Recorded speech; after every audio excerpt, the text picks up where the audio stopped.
여러분 안녕하십니까. 정격 시사 고성국입니다. 러시아에 파병된 북한군의 실전 배치가 초읽게 들어갔다는 관측이 나오고 있습니다. 우리 정부는 단계적 대응을 예고하고 있습니다. 북한 문제를 포함한 정치 현안에 대해서 국방위 소속이자 더불어민주당 최고위원 김민석 의원 만나보겠습니다. 월요일에 찾아뵙는 코너 품격 토론이 있습니다. 김영우 전 의원, 신경민 전 의원과 함께합니다.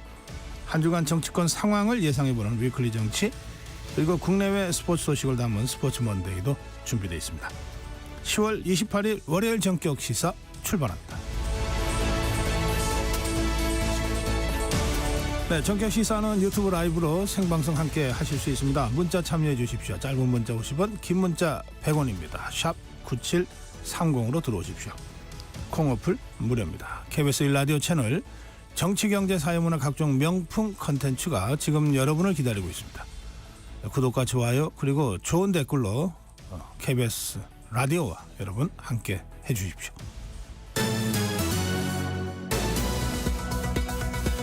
네, 뉴스 브리핑입니다. 세계일보 이현미 기자입니다. 이 기자 어서 오세요. 안녕하세요. 네, 간밤에 일본 총선 결과가 나왔습니다. 결과 어떻게 나왔습니까?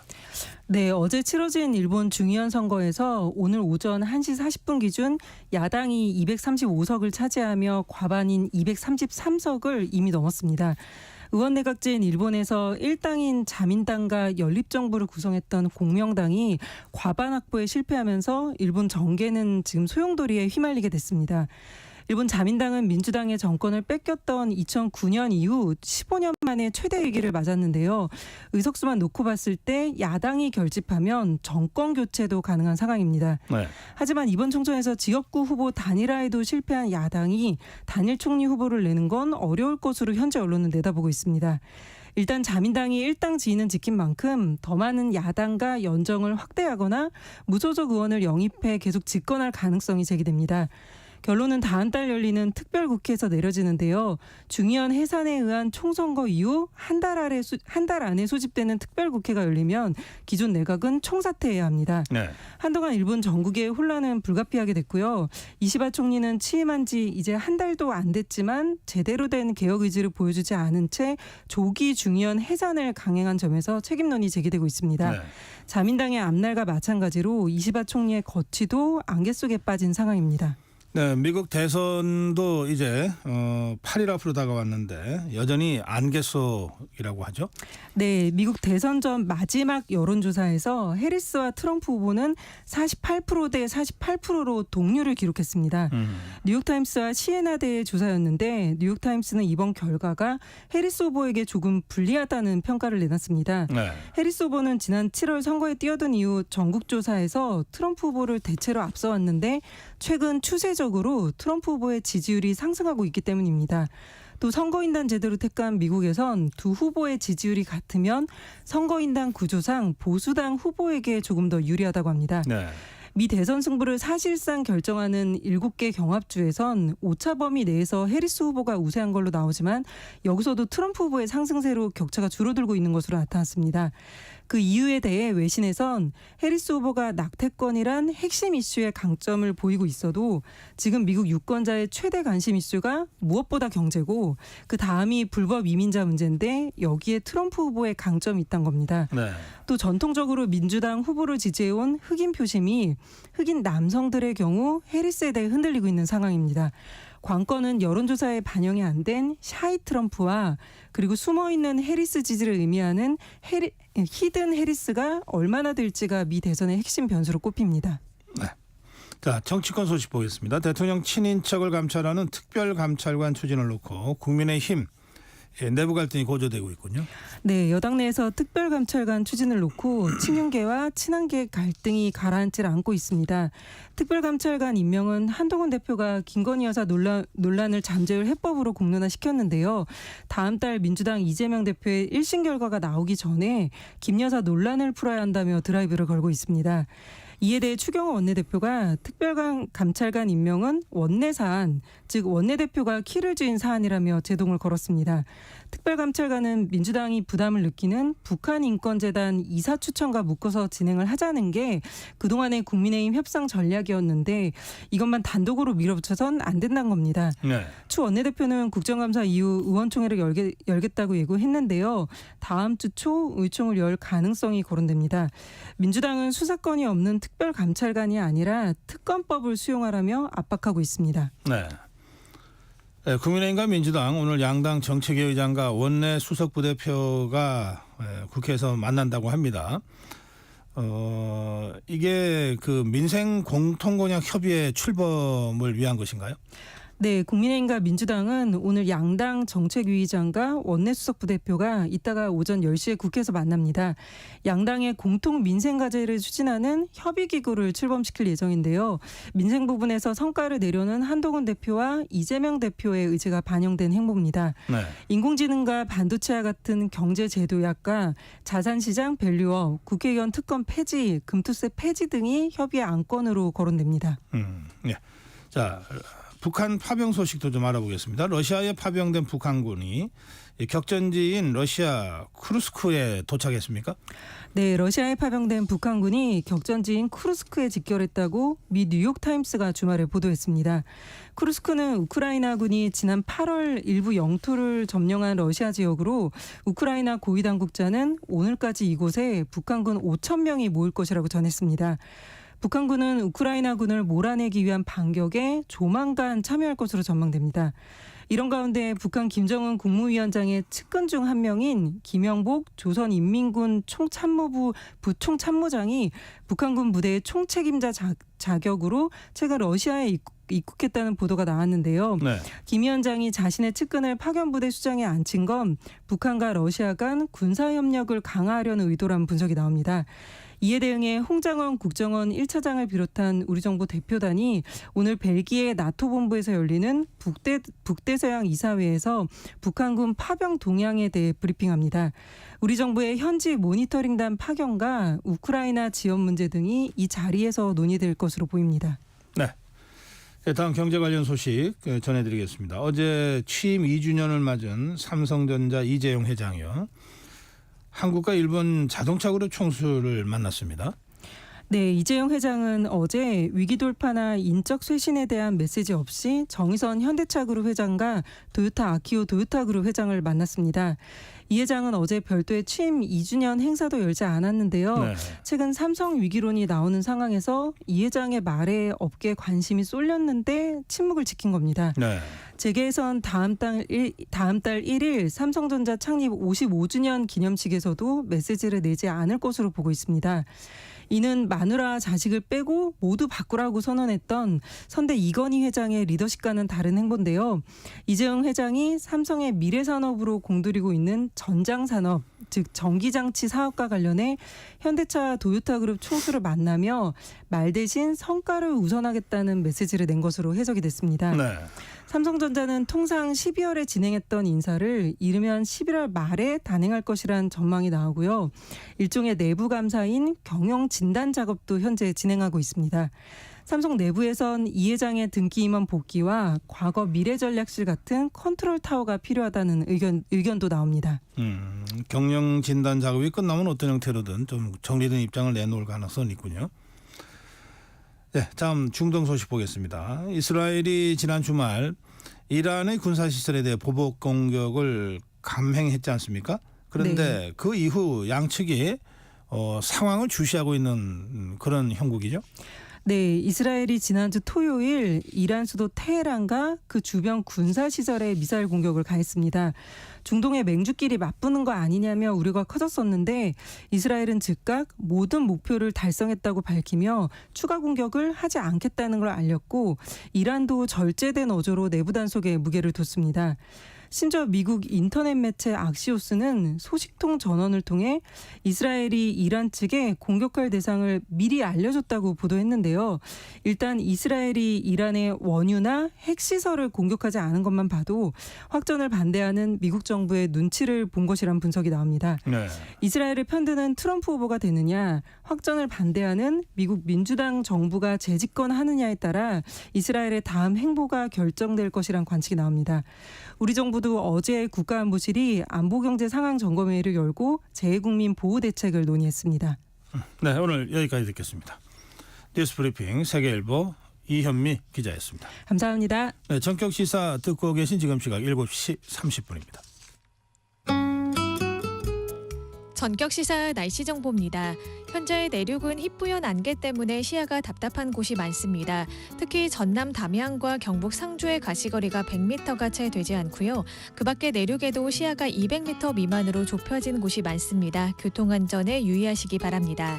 현재 동해안 지역은 동풍의 영향으로 비가 오는 곳이 있는데요.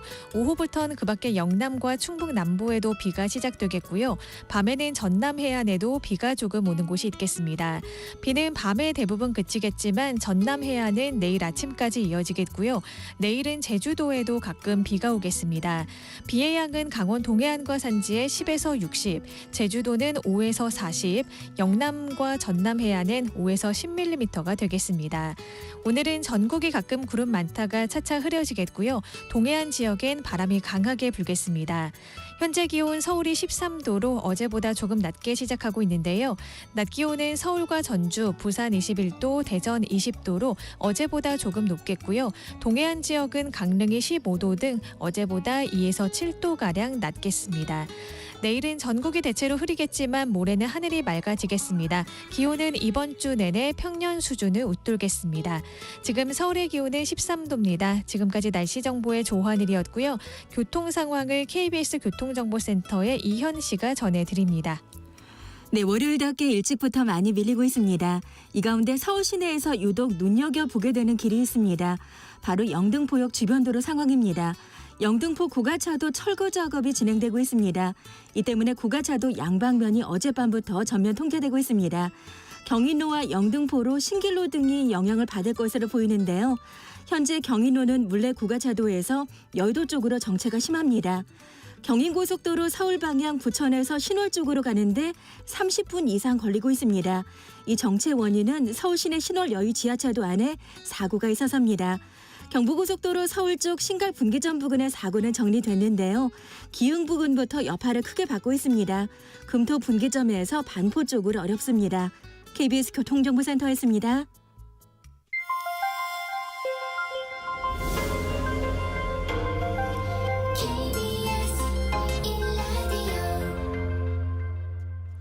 네, 지금 22대 국회 첫 번째 정기국회가 열리고 있습니다.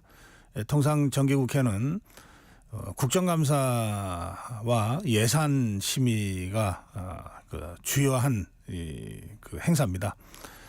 국정감사는 행정부에 대한 국회의 감시와 감독이 중심으로 이루어지기 때문에 정부에 대한 여러 가지 지적과 비판이 제기될 수밖에 없죠. 그런가 하면 예산은 내년도 국가의 이 국정 운영 방향에 대한 치밀한 그 검토와 공방을 거쳐서 내년도 살림살이를 확정하는 겁니다.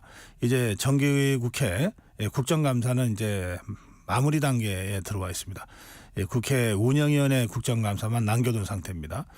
그런데 여야가 워낙 거칠게 공방을 벌이는 바람에 민생을 챙기는 이 민생 국감은 실종되고 정쟁으로 얼룩졌다 이런 국민적인 시선이 좀 불편한 시선들이 좀 엄존한 상황입니다. 자, 이런 상태에서 이제 국감은 마무리되고 예산으로 넘어가는 그 시점입니다.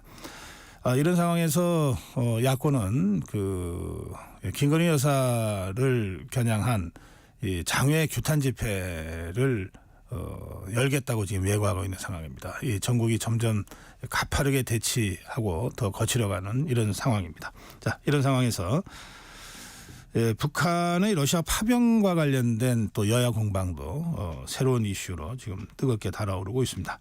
이 전반적인 국정 현안에 대해서 더불어민주당 김민석 최고위원 모시고 말씀 듣겠습니다. 네, 의원님 어서 오십시오. 안녕하세요. 예.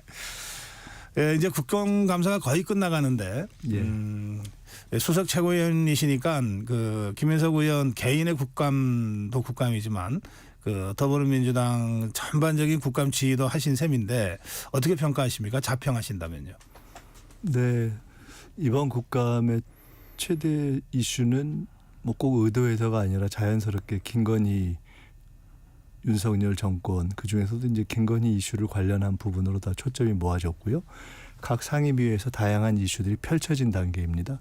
남아 있는 것은 이제 운영위에서 가장 핵심적인 증인들이 나오는 단계가 남아 있고 끝나고 나면은 이제 예를 들어 당내의 김건희 심판본부 등을 통해서 그 다양하게 펼쳐진 메뉴들이 정리되는 단계로 갈 것이기 때문에 국감에서는 다양한 주제들이 펼쳐진 뭐 그러한 과정을 거쳤다 이렇게 보시면 될 것 같고요. 최선은 다했고 다만 법과 제도의 한계 내에서 최선을 다했지만은 증인으로 나올 당사자들이 이러저러하게 피하고 안 나오고 뭐 이런 것들에 아쉬움이 있었다 이렇게 평가할 수 있을 것 같습니다. 네, 거의 모든 상임위에서 김건희 여사와 관련된 의혹을 더불어민주당과 야권에서 제기했고 그것이 마지막 이제 국감의 마지막 순서인 운영위에서 모아지게 될 것이다 이런 취지의 말씀을 그렇습니다. 하셨고요. 운영위에서 이제 김건희 이슈, 우크라이나 이슈 또 소위 충암파 이슈 이런 것들이 다 종합적으로 다뤄질 것 같습니다. 네. 그리고 그 여세를 몰아서 장애투쟁으로 나가는 겁니까?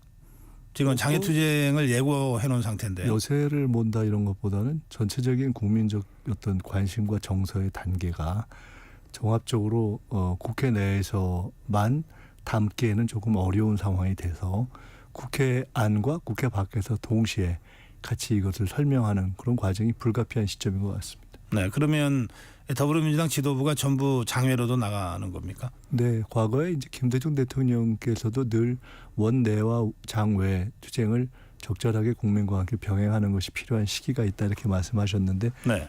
지금이 그런 시기라고 생각되고요. 11월 2일에는 저희가 저희 당원과 지지자 여러분들 또 관심 있는 국민들께서는 가급적 모두 참여해 주시면 좋겠다 이렇게 생각을 하고 있습니다. 당 지도부가 대표를 포함해서 다 참석합니다. 네. 김대중 대통령 말씀까지 이제 인용하면서 말씀을 하셔서 그 당시는 대체로 야당이 수가 좀 부족한 상태에서 거대 여당과 맞서 싸우다 보니까 장내 투쟁만으로는 역부족이다 해서 장내의 병행 투쟁을 하곤 했는데 네, 지금 국회 상황은 그렇진 않지 않습니까? 지금은 국회가 다수임에도 불구하고 과거 숫자에서 소수 여당일 때 상대하던 그러니까 소수 야당일 때 상대하던 여당과 권력보다도 거부권을 무기로 해서 더 난폭하게 권력이 움직이고 있기 때문에 네. 사실은 장외로 나가는 것에 대한 동력과 어떤 불가피성은 과거보다도 더하다고 볼 수 있는데 지금까지 상당히 절제해 왔습니다. 그렇군요. 이 의석수만 보면 모든 걸 다 할 수 있을 것 같은데 실제로는 국회 운영을 하다 보면 그렇지 않은 모양입니다. 아시다시피 노태우 대통령 때 1로 3기 여소 야대 시절에 국회에서의 합의에 의한 통과는 제일 많았었죠. 근데 그것을 보면은 윤석열 대통령은 혼자 힘으로 모든 법을 거부하기 때문에 사실은 뭐 헌법 위에 있는 대통령처럼 왕수 행세를 하고 있다 이렇게 보고 있습니다. 그런데 대통령의 거부권도 헌법적 권한 아닙니까? 그 점 지금 이제 우리 대통령의 최고위원께서 거부권이 헌법적 권한이지만은 이미 대통령이 거부하는 내용 중에 김건희 관련이라든가 여러 가지 부분은 사실은 이해 충돌과 재척에 있어서 헌법적 원리를 침해하고 있다고 사실은 보고 있는 내용들이 많습니다. 네, 그런 점에서 법 위에 군림하고 있다고 지금 규정하신 거군요. 실제로 윤석열, 김건희 두 분은 현재 법 위에 군림하고 있죠. 검찰도 사실은 법을 행사하는 기관이라기보다는 뭐 김건희 로펌처럼 되어 있기 때문에. 네. 그냥 말씀이 나왔으니까 근데 이게 이제 11월에 그 두 차례의 1심 선고 이재명 대표에 대한 1심 선고가 예정돼 있지 않습니까? 그래서 이게 야권은 그렇게 주장하지만 여당에서는 이게 이재명 대표를 위한 결국 방탄의 그 목적을 갖고 있다 이렇게 지금 비판하고 있는데 그 점은 어떻게 설명하시겠습니까? 그런 얘기 외에는 별로 이렇게 할 수 있는 주장이 별로 없기 때문에 그냥 하는 소리다 이 정도로 그냥 크게 무게를 안 두고 생각합니다. 여당이 그 얘기밖에 더 할 얘기가 뭐 있겠느냐? 이재명 대표 외가 없으면 어떻게 인생을 살까 싶습니다. 알겠습니다. 그 이재명 대표와 한동훈 대표가 언제쯤 만납니까? 저희는 뭐 언제든 당장이든 어떤 주제든 어떤 형식이든 만날 수 있다라고 이미 공식적으로 또 사석에서 제안을 했는데 그 한동훈 대표가 그럴 마음과 이렇게 준비를 정리가 되면 만나겠죠. 어떤 준비가 필요하다고 생각하십니까? 별 준비는 필요 없고 용기만 내면 된다고 합니다. 한동훈 대표가 지금 용기를 못 낸다. 윤석열 대통령 만난 후에 생각이 많아진 것 같습니다. 아 그래요. 그 참 말씀하시니까 그 윤석열 대통령과 한동훈 대표의 면담 그거 어떻게 보셨습니까? 민망하게 봤죠. 온 국민이 뭘 특별히 평가할 필요가 있겠습니까? 아, 그래요. 한동훈 대표가 좀 더 용기를 내달라. 예, 뭐 하여간 뭐든지 내셨으면 좋겠습니다. 그 김건희 여사 특검법과 관련해서도 더불어민주당에서는 한동훈 대표한테 좀 결단해달라. 이제는 뭐 대통령의 결단이 아니라 한동훈 대표의 결단을 그 지금 요구하고 있는 상황이다. 이런 얘기도 나왔고요. 또 그런가 하면 지금 한동훈 대표가 그 제 주장하고 있는 특검이 아니라 특감, 특별감찰관 이 부분은 특검법을 피해가기 위한 꼼수다. 뭐 이런 비판도 나오는 것 같은데요. 사실은 뭐 한동훈 대표는 하나의 예의고요. 네. 국민의힘의 의원들의 상당수가 양식의 기초에서 판단을 해야 될 때가 아닌가.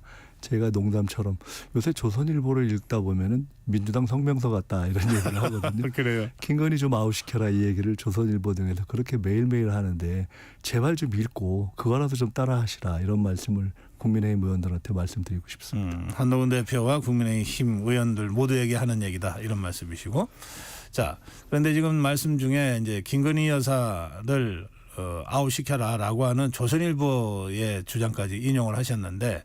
지금 말씀하시는 김건희 여사 아웃이라고 하는 게 구체적으로 어떤 형태를 지금 염두에 두시고 하는 말씀인가요? 뭐 구체를 이야기할 필요 없이 본질의 문제겠죠. 권력 행사의 중심으로 존재해왔던 모든 것이 이제 종식돼야 되겠죠.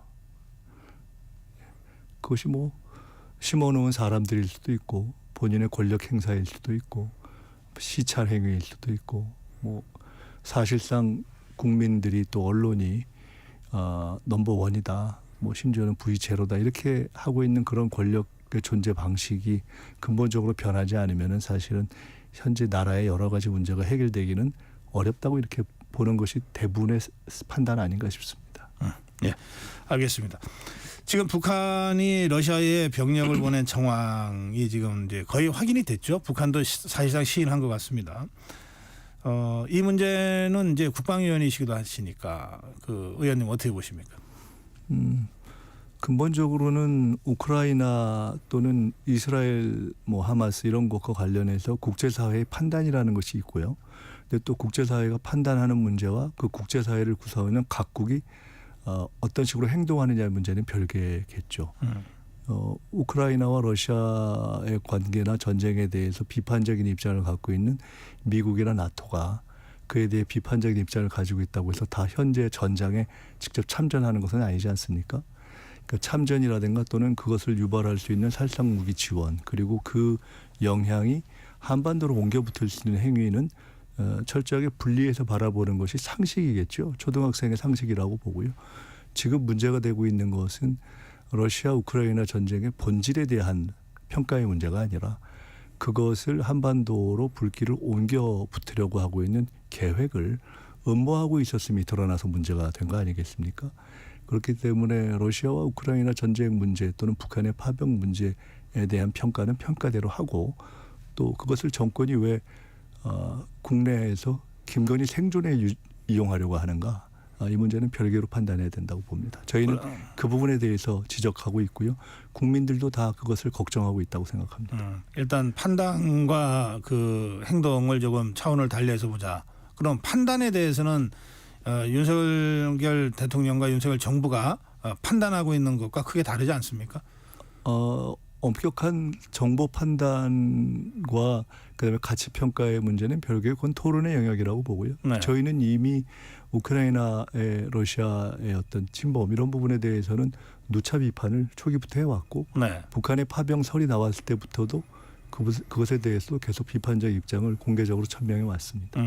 러시아가 우크라이나를 침략한 것은 잘못된 것이고 그리고 거기에 북한이 무기를 보내거나 또는 병력을 보내는 것도 잘못된 것이다라고 하는 것이 더불어민주당의 공식 입장이다. 그건 뭐 이미 아마 국민의힘보다 더 빨리 국민의힘은 요새 국정 현안 대항을 주로 안 하고 있기 때문에 저희들이 어떤 대응이나 성명 이런 것들은 훨씬 빨리 냈었을 것으로 확인해 보시면 알 수 있을 것 같습니다. 네, 일단 판단은 그렇게 하는데 그렇다고 해서 그것이 한반도로 전쟁의 불씨가 옮겨질 수도 있는 그런 행동을 하는 것은 그것은 차원이 다른 문제다. 이런 문제 제기를 하신 거군요.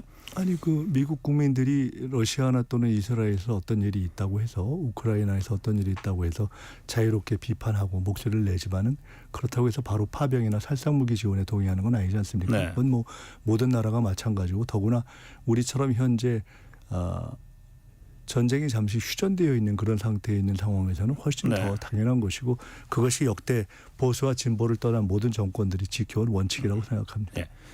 예, 지금까지 윤석열 정부는 우크라이나에 대해서 인도주의 지원을 해왔고, 그러니까 살상무기 지원은 이제 안 했단 말이에요. 물론 미국을 통한 우회적 방식의 포탄 지원은 있었지만, 자, 그러면 명료하게 이야기하지는 못해왔죠.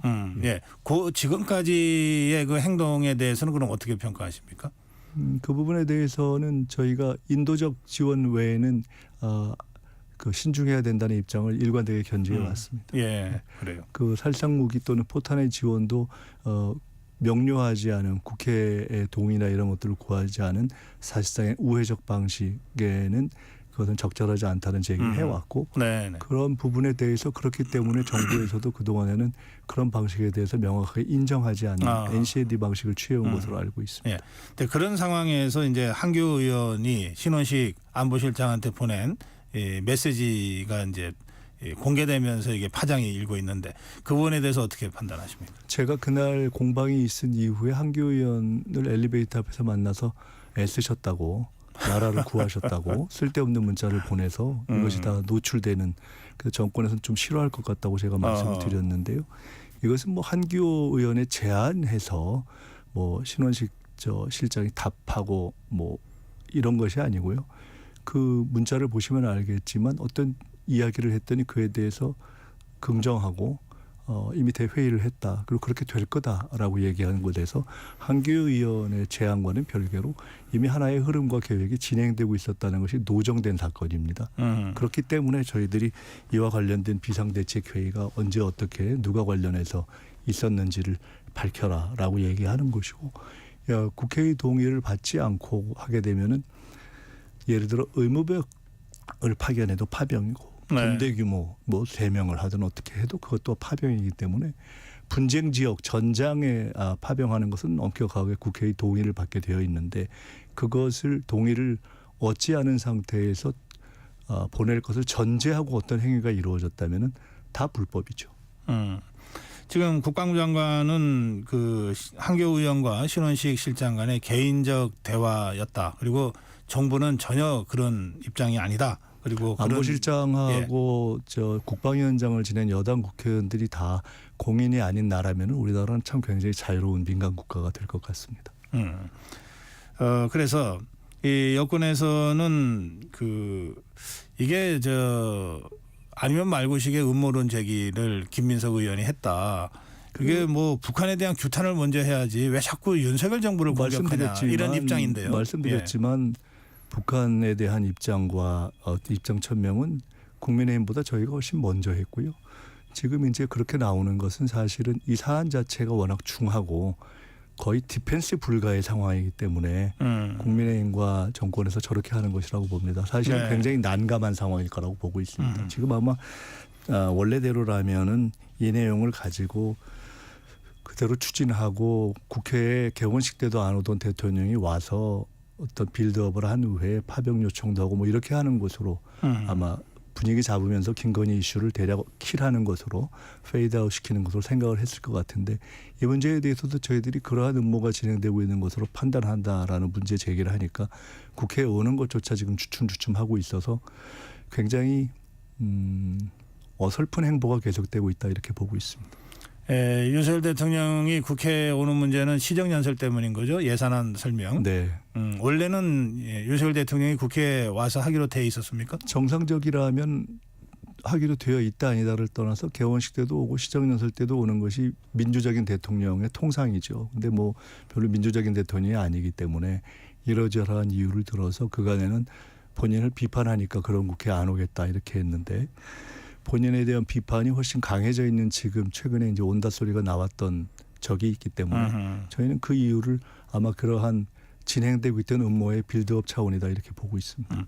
이제 지금 이 한겨우 의원의 발언으로 드러난 이것을 지금 이제 김민석 의원 지금 음모라고 규정하셨고 이 음모의 최종 목적이 김건희 여사 리스크를 그 감추기 위한 희석시키기 위한 것이다라고 지금 보시는 건가요? 결국은 전쟁 사주 그리고 그것이 결국은 이제 저희들이 쭉 지적해왔던 계엄 음모 이런 것들이 다 연동되는 것의 핵심은 권력 유지고요.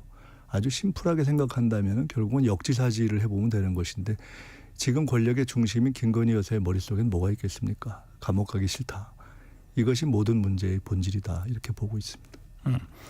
그 계엄 음모설, 계엄을 하려는 음모가 있다고 주장하셔서 계엄 음모설이라고 보통 보도가 되는데 그 부분에 대한 생각은 지금도 여전히 그 부분은 이미 지금 훨씬 더 입증이 강화되고 있다고 생각합니다. 네. 그러니까 그와 관련한 불법 회합에 대해서 여전히 답을 못 하고 있고 그에 대해서 저희들이 충분히 지금 문제 제기를 하고 있고 또 그에 대한 국회에서의 질의의 위증이 돼서 그 부분에 대한 위증 고발도 곧 진행될 상황입니다. 그 계엄을 준비한 핵심인 여인영 방첩사령관 같은 경우가 최근에 그 전두환 사진을 방첩사에 걸지 않았습니까? 정신 나간 사람들이죠. 그래서 계엄 음모는 여전히 진행되고 있다고 보십니까? 아니면 혹시 그 문제제기 때문에 봅니다. 포기하지 않고 있다. 정권이 사실상 계엄이라든가 전쟁 사주 이런 상식적으로 상상하기 어려운 방식 아니고는 유지되기 어려운 상황이기 때문에 그것이 실현될 정도로 저희가 녹록한 나라가 아니고 또 그것을 방치할 정도로 저희가 무방비 상태가 아니고 저희들이 다 대비하고 경고하고 또 무산시키려고 노력을 하고 있고요. 그러나 결국 이 권력 자체의 비정상성, 비상식성 정상적인 정권이면 김영석 같은 분을 독립기념관장에 임명하겠습니까? 정상적인 정권이면 김건희 여사가 저렇게 되는 걸 그냥 두겠습니까? 그렇기 때문에 그런 비상식적 구상과 계획과 음모는 진행할 것이라고 보지만 그러나 그것은 무망한 단계로 가고 있다 이렇게 보고 있습니다. 예. 그 지금 여야 대표 회담은 지금 이제 논의가 실무 논의 중이라고 아까 설명하셨고요. 오늘 그 공통공약 실천을 위한 협의회체는 오늘 출범합니까? 예, 그것은 원래 지난번 여야 대표 회담 때 논의가 됐던 것이고 네. 사실은 그것을 떠나서도 대선 이후에 여야 간에 공통공약은 할 수 있는 건 하자 하는 얘기가 누차되어 왔기 때문에 네. 그것은 뭐 하시라도 뭐 오늘 만약 그것이 다른 변수가 생기지 않아서 하게 되면은 그대로 하는 것이 좋다고 보고 있습니다. 그 경우에 어떤 현안들이 우선 처리될 수 있을까요? 우리 국민들이 뭐 기대할 수 있는. 글쎄요. 큰 쟁점 없는 것들이 글쎄 뭐가 있을지 잘 모르겠습니다. 그러니까 뭐 아마 법안이 이제 국회에는 꽤 많은 법안들이 묵혀져 있는 것들이 있기 때문에요. 네네. 뭐 각종 민생 관련한 또는 뭐 규제 해제 관련한 이런 것들 중에 양쪽에 큰 이견이 없는 것들 이런 것들은 진행할 수 있을 것이라고 봅니다. 예. 금투세는 어떻게 됩니까? 금투세는 이제 국감이 끝나면 곧 저희들이 입장 정리를 할 거고요. 시간이 별로 안 남았는데요. 네, 이미 그 민주당이 갖고 있는 큰 방향이 원래 제기됐던 안을 그대로 이번 시기에 시행하자라는 것은 아니다 하는 입장이 이미 드러나 있고 또 시장에서도 그걸 반영된 것으로 판단하고 계실 것이라고 봅니다. 네. 공식적으로 이것을 유예냐 어느 정도 유예냐 또는 폐지냐 이중 정도의 그리고 이제 거기에 시장의 개혁을 위한 뭐 상법 개정을 포함한 것들을 어떻게 추진하냐 하는 정도의 스펙트럼 안에서 시기와 방식이 결정되는 문제만 남아있기 때문에 그 부분에 대해서 저희도 가급적 여러 가지 말씀을 들어서 빨리 하겠습니다. 다만 그간에 조금 시간이 늦춰진 것은 저희들도 감당할 수 없을 만큼 많은 사건들을 이렇게 만들어지고 터지고 이런 상황 때문에 알겠습니다. 조금 어려움이 있었다 이렇게 말씀드립니다. 일단 금투세가 그대로 강행되는 일은 없다. 이렇게 그리고 그 네, 이건 시장에 이미 반영이 이미 됐을 거다. 토론 과정을 통해서 드러났다고 생각하고 있습니다. 알겠습니다. 마지막 질문이 될 것 같으네요. 시간상. 지금 김인석 의원 민주당 집권플랜 본부장 맡고 계시잖아요. 네. 첫 회의에서 문화주도 성장 전략을 내세웠는데 이거 오세훈 시장이 상당히 혹평을 하는 바람에 좀 논쟁이 될지도 모르겠어요. 어떤 오세훈 부분이 시장과 별 논쟁은 될 것 같지 않습니다. 오세훈 시장은 그냥 제가 볼 때는 시정을 열심히 좀 해서 잘 마무리하시는 것이 좋을 것 같고요. 네. 지금 제기하신 정책이라든가 이런 것들 하나도 되는 게 없어서 뭐 신통 얘기한 것은 먹통이 되고 한강은 그냥 찔끔찔끔 건드리기만 하고 광화문도 뭐 태극기냐 6.25 조형물이냐 뭐 이렇게 되고 최근에 뭐 그러니까 지상철 지하화도 사실상 안 하는 다 하겠다는 말로써 못 하겠다는 말을 대신한 식이 돼서 마음이 콩밭에 가 계신 걸로 아는데 빨리 좀 정리를 하시고 남아있는 임기라도 좀 집중해 주셨으면 좋겠다 이렇게 생각하고 있습니다. 첫 번째 정책이 문화인데 왜 문화입니까? 김대중 대통령이 21세기는 지식문화국가가 된다고 생각을 그때 하시면서 문화입국, 문화강국을 제기하셨고 실제 그것이 현실화되고 있다고 봅니다. 문화가 기간산업이기도 하고 또 그렇게 될 것이고 우리의 어떤 브랜드 파워의 기초이기도 하고 모든 산업 혁신의 기초인 문화 콘텐츠가 될 것이라고 봐서 오늘 저희가 마침 첫 세미나를 하는데요. 집권플랜본부 통상 정치나 경제 이슈가 될 것이라고 생각들 하셨을 텐데 문화주도 성장을 처음으로 하게 됩니다. 알겠습니다. 내용 좀 지켜보겠습니다. 네, 감사합니다. 더불어민주당 김민석 최고위원과 말씀 나눴습니다. 고맙습니다. 감사합니다. 네.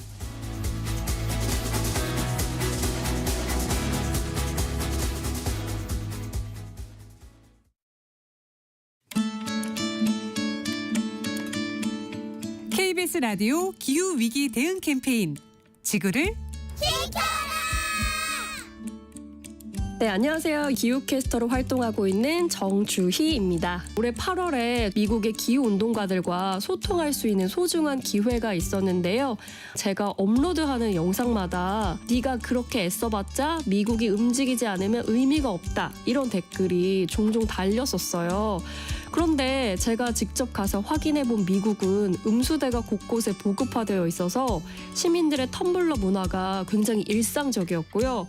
또 주마다 다르겠지만 콜로라도주 볼도시의 경우에는 빗물바지 배수로에 물고기 모양의 심볼과 함께 바다의 시작이다 이런 메시지가 붙어 있어서 쓰레기가 하천으로 들어가는 걸 막고 있더라고요. 이런 환경 정책이 생각보다 잘 돼 있다 이런 것을 좀 크게 느낄 수 있었습니다.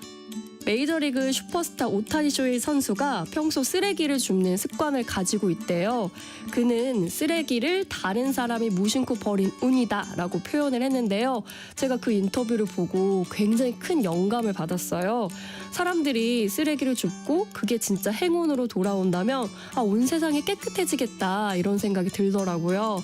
그래서 이런 마음으로 제가 매달 한 번씩 운주킹 행사를 열고 있는데요. 제 목소리를 듣고 계신 여러분들도 우리 도처에 널려있는 행운을 한번 주워보면 어떨까요? 언제나 작은 실천이 쌓이면 커다란 변화를 이끌어낸다고 생각합니다. 뜨거워지고 있는 지구. 지금 우리의 문제입니다. KBS 라디오 기후위기 대응 캠페인 지구를 지켜라 였습니다.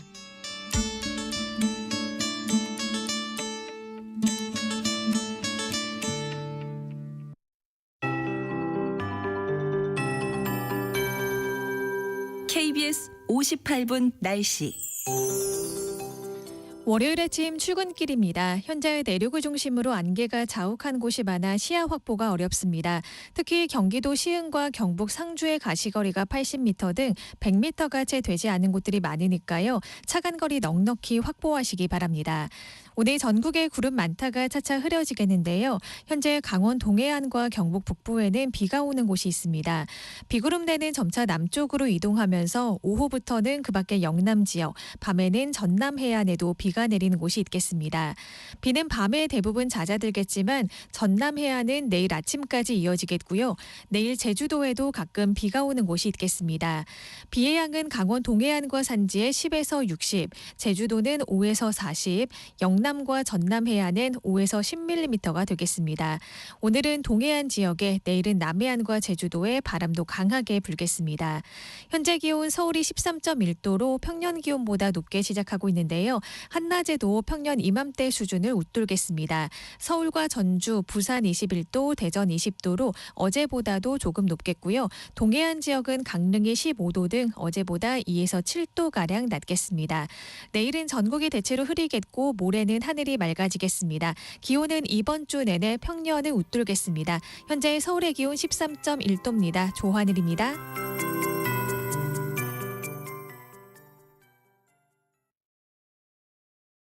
정성을 다하는 국민의 방송 KBS가 8시를 알려드립니다. AM 711kHz, FM 97.3MHz, KBS 1라디오입니다. HLKA.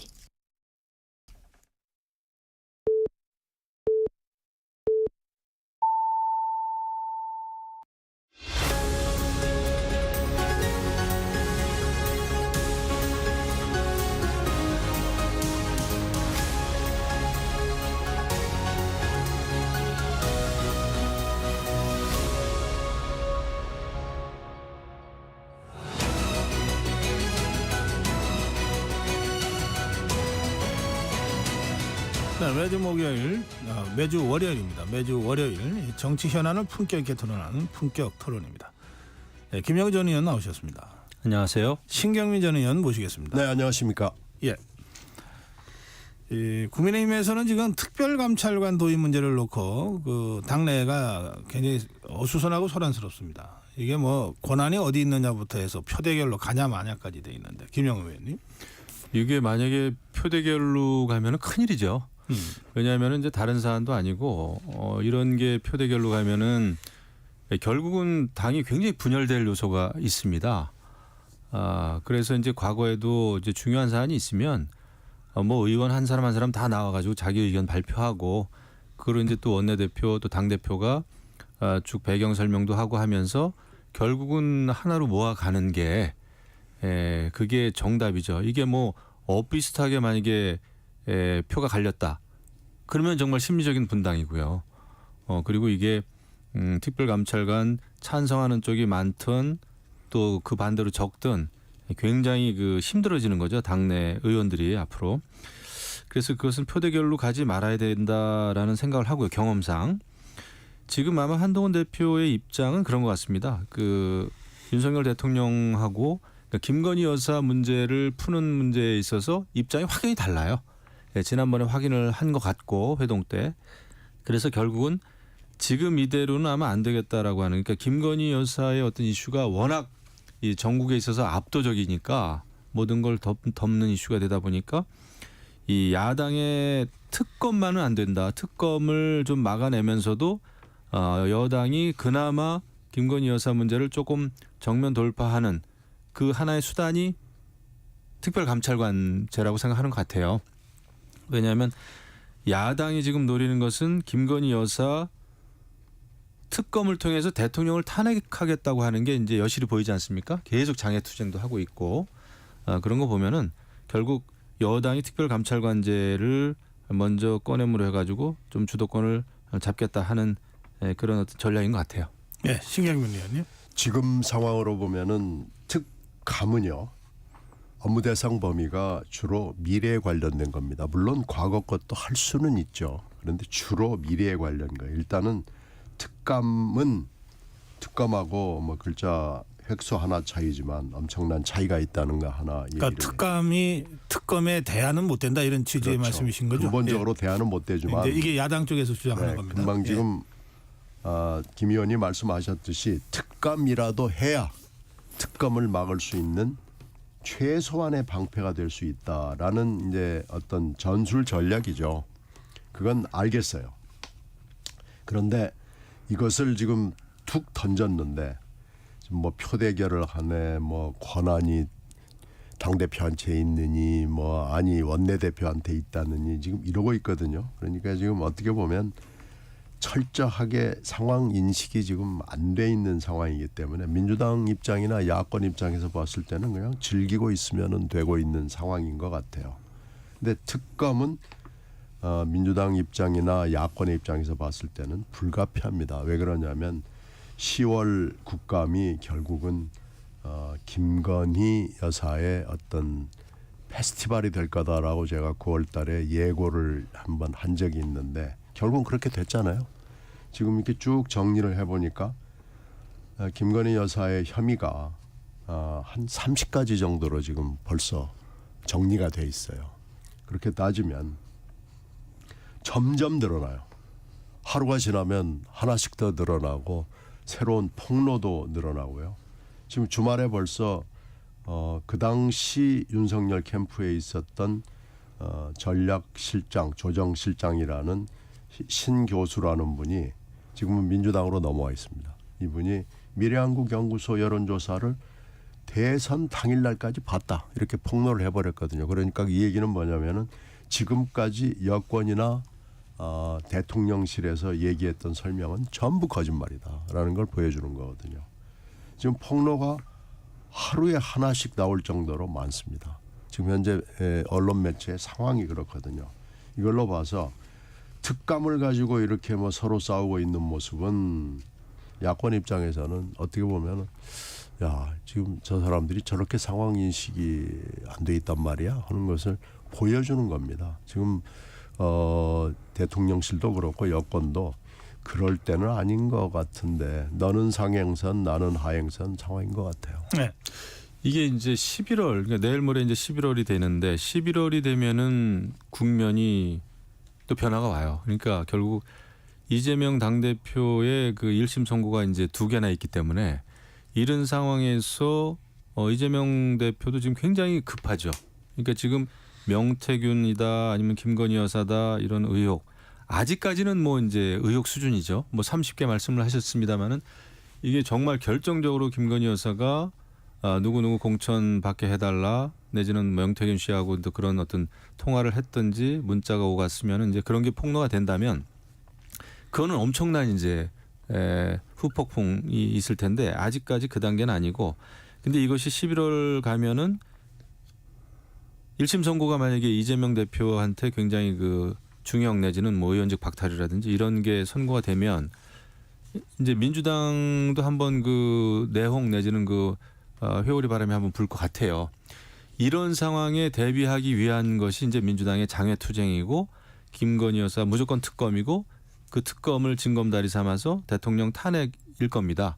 그게 유일한 지금 방탄일 거예요. 그거는 조국 혁신당의 조국 대표도 마찬가지입니다. 이재명 대표하고 그러다 보니까 이미 그 완전히 장외투쟁으로 이제 지금 국감 중임에도 불구하고 계속 장외투쟁을 하고 있지 않습니까? 시작을 했죠 이미. 그래서 이 11월이 굉장히 어떤 전국에 있어서는 중요한 강대강 대치가 현실화될 가능성이 크다. 이런 상황에서 네. 이제 특감 쪽으로 한동훈 대표는 방향을 좀 전환을 시키려고 그런 것 같습니다.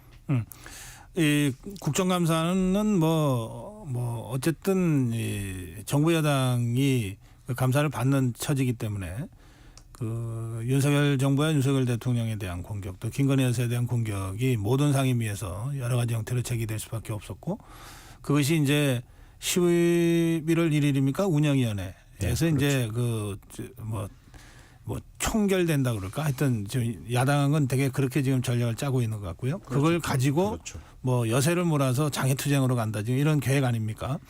그 부분에 대해서 그 김영우 의원은 뭐 그럴 건데 그러나 11월은 그 바람이 다시 분다. 지금까지 북풍이었다면 이제는 동풍이 불 거다. 뭐 이런 설명을 하셨어요. 예, 신경임 의원님. 그런데 이제 뭐 그런 예상을 하는 분들이 꽤 있죠. 특히 여권을 중심으로서 있는데요. 네. 지금 현재 이 김 여사 문제가 뉴스토마토가 문제 제기한 게 2달이 지금 거의 들어가거든요. 9월 초에 문제 제기가 됐으니까요. 그런데 처음에 문제 제기는 2022년 재보궐선거의 김영선 의원 공천 문제였습니다. 근데 이게 지금 커지면서 2024년 총선 공천으로 커졌고 그게 이제 여론조사로 확대가 됐고요. 그러면서 여론조사가 아니고 조작이었다라는 것이 여기저기서 지금 확인이 되고 있고 또 돈을 뭐 냈느냐 안 냈느냐 뭐 이걸 돈을 낼 수 있는 거냐 없는 거냐 이런 논란으로 지금 여론 조사와 관련된 조작에 관련된 게 확대가 됐고 여기에 지금 현재 국정 개입의 문제가 다시 또 추가가 됐습니다. 이 창원산단 문제거든요. 그러니까 이게 하나씩 늘어나가지고 세월이 2달 지났는데 아무것도 못하고 그 사이에 대통령실이 몇 개 해명을 내놨는데 그게 하나하나 거짓말이라는 게 논박이 돼서 결국은 입증이 돼버린 상황이기 때문에 거기다가 이제 또 당무 개입까지 권성동 의원을 제거해 드릴까요? 라는 당무 개입의 의혹까지 나와 있고요. 인사 개입의 의혹도 지금 나와 있고 그러던 판에 지금 이 유난 면담인지 면접인지가 벌어진 거예요. 그러니까 이런 상황 인식이라고 그러면은 야권으로서는 이건 얼마든지 싸워볼 수가 있는 거고요. 지금 30개라고 정리가 돼 있는데 이것이 확증은 없지 않느냐라고 말씀을 하실 수는 있죠. 여권 쪽에서. 그러나 몇 가지는 검찰이 맘만 먹으면 들어가면 바로 확인될 수 있는 것들이 꽤 많습니다. 예를 들어 2022년 공천이랄지 또 특히 2022년 지방선거 공천이랄지 이런 건 바로 확인이 가능하거든요. 그리고 여론 조작, 조사, 뭐 돈 문제 이런 것 바로 확인이 가능합니다. 이렇게 따지면은 검찰이 지금 2달 동안 꼼짝 않고 가만히 있으니까 그렇지 검찰이 진짜 검찰다운 그런 처신을 한다고 그러면은 몇 가지는 금방 확인이 되거든요. 이렇게 따지면 11월 달에 물론 이재명 대표의 선고가 2건이 예정돼 있고 김혜경 여사 선고도 예정이 돼 있어요. 근데 지금 비명 행사로 민주당 안에서는 이재명 대표가 중형을 선고받아도 당신 안 되겠는데라고 얘기할 만한 그런 의원이 눈에 띄질 않습니다. 이런 상황에서 11월 벌써 운영위원회에다가 11월 2일 또 집회에다가 촛불 집회가 16일로 지금 예정이 돼 있습니다. 그렇게 따지면은 11월 내내 여러 가지 공방이 장내, 장외에서 전개가 될 것이기 때문에 어디서 뭐가 또 하루하루 터져나올지 알 수가 없는 상황이거든요.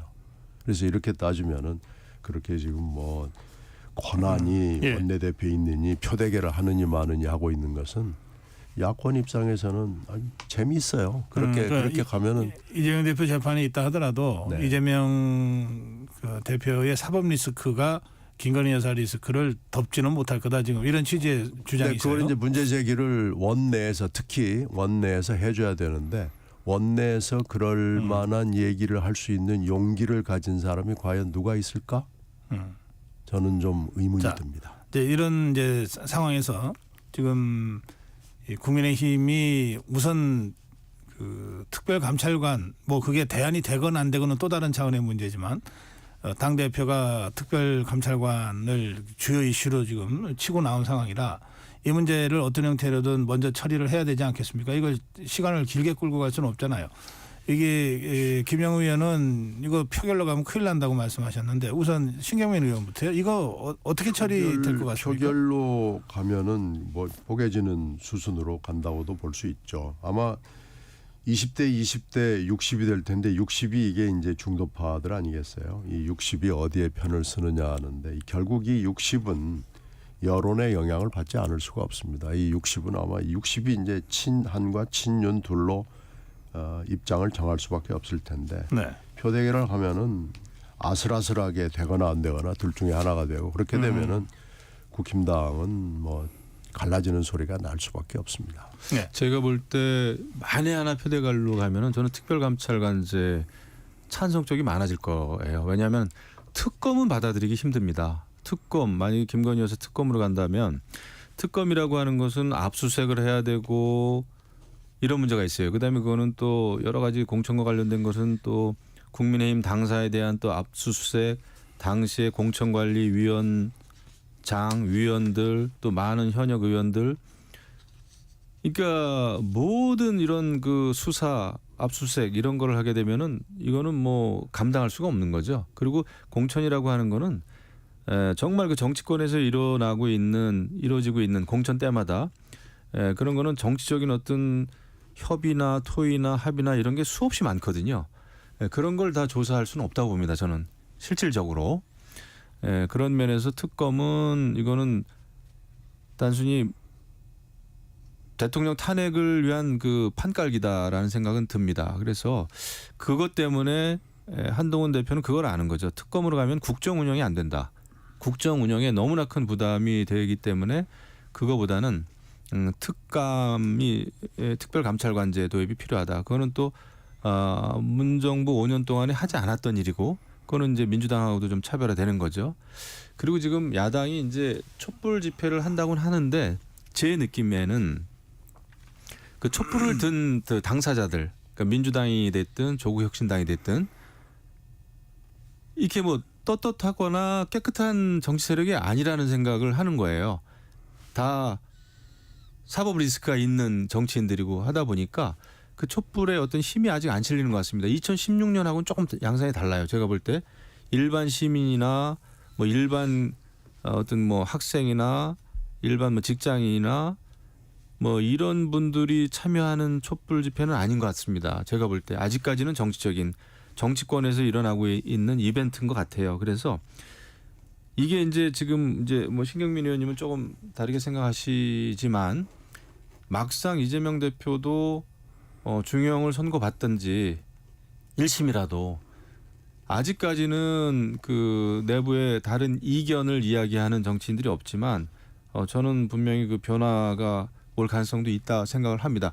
왜냐하면 그렇게 갈 수는 없거든요. 그렇게 사법 리스크를 떠안고 내후년 지방선거를 치르고 또 대선으로 간다는 거는 민주당으로서도 정권 재창출에 빨간불이 들어오는 것이기 때문에 아마 새로운 알겠습니다. 그 플랜을 짜지 않을까.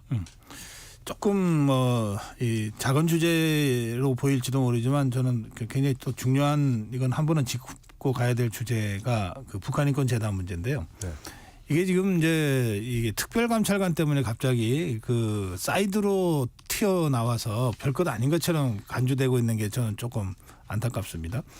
어쨌든 이제 국민의힘은 이것을 연계해서 처리하자는 당론을 갖고 있었는데 한동훈 대표가 이거를 분리하자 그러는 바람에 이게 당론 변경 절차가 필요하다. 그래서 이제 의총 논란이 이제 있는 거지만 뭐 분리하든 함께 하든 간에 특별감찰관이 중요한 것 이상으로 저는 북한인권재단 문제가 중요하다. 그리고 그게 역사가 있는 문제였다라고 저는 생각하는데 두 분은 어떤 생각이신지 좀 궁금합니다. 신경민 의원님. 이 문제가 결합이 된 것은 순전히 우연이었어요. 네. 이 특별감찰관 문제가 나왔을 때 북한인권재단 출범을 놓고 여야가 그 당시에 아주 극렬하게 대립을 했습니다. 이거 인권 문제를 북한 인권 문제를 얘기하는 것은 남북한 관계에 주름살이 준다는 민주당의 입장과 해야 된다는 국힘당의 입장이 극명하게 대립을 하면서 이게 이렇게 됐어요.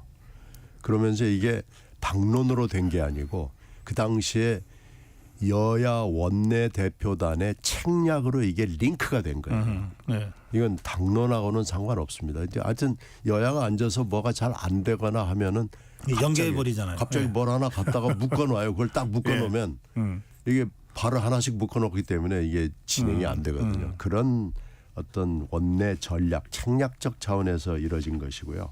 북한인권재단은 그런 역사적인 그 당시에 맥락이 있습니다. 그런데 이제 북한 인권을 그러면 어떻게 해야 되는 것이냐, 인권재단까지 만들어야 되는 것이냐라는 건 외교 정책적으로는 한번 심사숙고를 해볼 필요가 있습니다. 인권재단이 꼭 필요한 것이냐, 이것을 우리나라 외교에 한 지렛대로 삼아서 북한을 견제하고 북한과 우리가 딜을 할 때 필요한 외교적 전략으로 쓸 수 있는 것이냐라는 건 그건 생각해 볼 수 있죠. 근데 인권재단까지 하는 게 필요하냐라는 건 이건 여야가 한번 모여서 한번 얘기해 볼 필요가 있는 거죠. 예, 김영우 의원님. 사실 제가 2016년도에 제가 북한인권법을 대표 발의를 했습니다. 그때 제가 이제 수석 대변인도 하고 그래서 이제 당에 일을 하다 보니까 또 인권에 대한 그 관심도 많았고요.